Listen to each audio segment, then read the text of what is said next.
Baiklah, media interaktif yang saya buat berupa web yang membahas tentang bimbingan karir. Tujuan media interaktif ini yaitu yang pertama meningkatkan kematangan karir pada siswa. Yang kedua memberikan informasi karir yang relevan. Yang ketiga meningkatkan keterampilan pengambilan keputusan. Dengan menggunakan media interaktif, siswa dapat lebih mudah mengeksplorasi pilihan karir dan membuat keputusan yang lebih baik. Dan yang terakhir, menarik dan mudah diakses.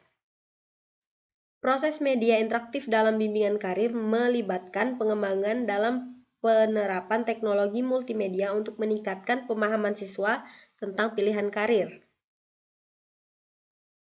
Media ini dapat digunakan sebagai media dalam menjelaskan bimbingan karir itu sendiri.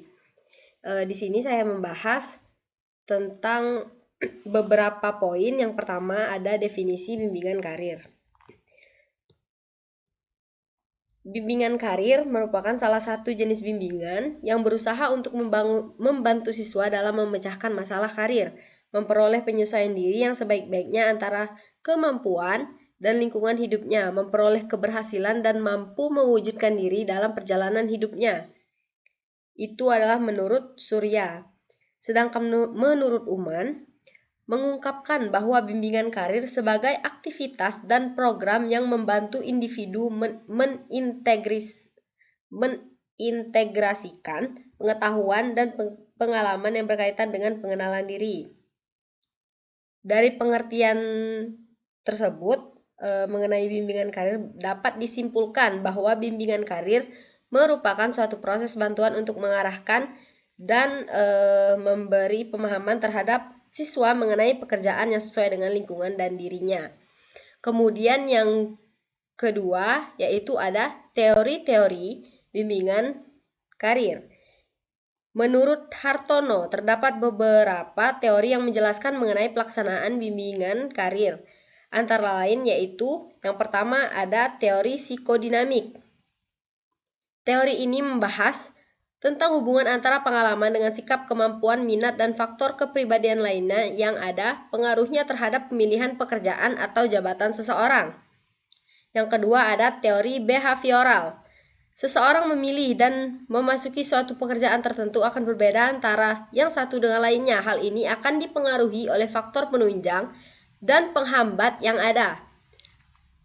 Pengalaman sosial, interaksi dengan orang lain, bakat minat, aspirasi orang tua, hal yang mempengaruhi keputusan dalam pemilihan pekerjaan. Yang ketiga ada teori Holland.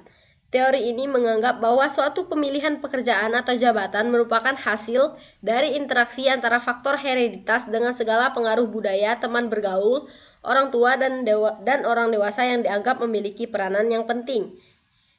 Yang keempat, teori transcendental. Konsep ini menjelaskan perkembangan jabatan berhubungan dengan kematangan bekerja dan pentingnya konsep diri, pola kemampuan pekerjaan, kontinuitas, penyesuaian tingkat kehidupan.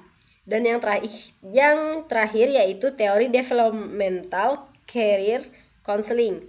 Memilih pekerjaan atau karir harus dipandang dari bagian perkembangan pekerjaan dan proses pengambilan keputusan. Kemudian ada tujuan bimbingan karir. Tujuan bimbingan karir meliputi beberapa aspek penting.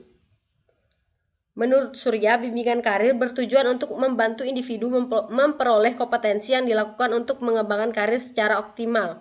Beberapa tujuan spesifiknya yaitu memahami diri, yang kedua mengetahui lingkungan kerja, yang ketiga mengatasi hambatan, yang keempat perencanaan masa depan.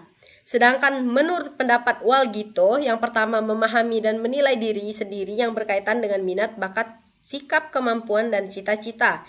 Yang kedua memahami nilai-nilai yang ada pada dirinya dan nilai-nilai pada masyarakat.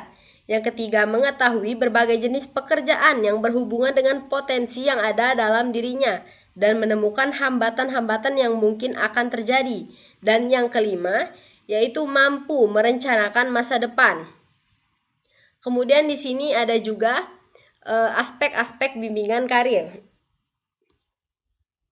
Menurut Winkle dan Sri Hastuti mengemukakan beberapa aspek perencanaan karir, di antaranya yang pertama, pemahaman diri berupa kemampuan pengelolaan bakat dan minat dengan mempertimbangkan kelebihan serta kekurangan. Yang kedua, pengetahuan mengenai pemenuhan syarat menuju kesuksesan dan kesempatan untuk maju pada bidang pekerjaan. Dan yang terakhir, berpikir rasional untuk menemukan relevan antara karakteristik pribadi terhadap kemungkinan keberhasilan dalam suatu pekerjaan dengan melihat kualifikasi dalam kesempatan. Di sini juga membahas tentang metode dan teknik bimbingan karir.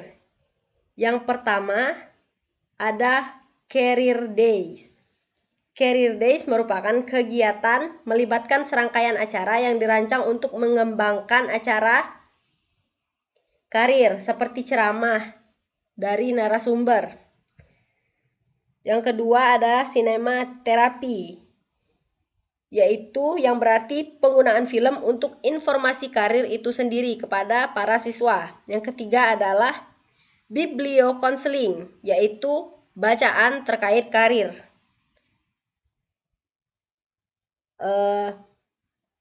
Ini melibatkan penggunaan bahan bacaan yang relevan dengan topik karir seperti buku tentang bakat dan minat serta dunia kerja. Bacaan ini membantu siswa memperoleh informasi yang diperlukan untuk mengembangkan karir.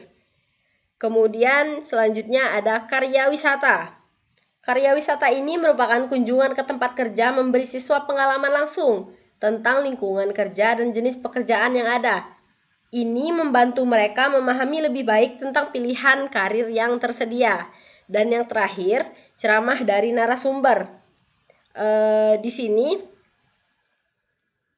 siswa mendapatkan informasi langsung dari profesional yang diundang dalam kegiatan di sekolah.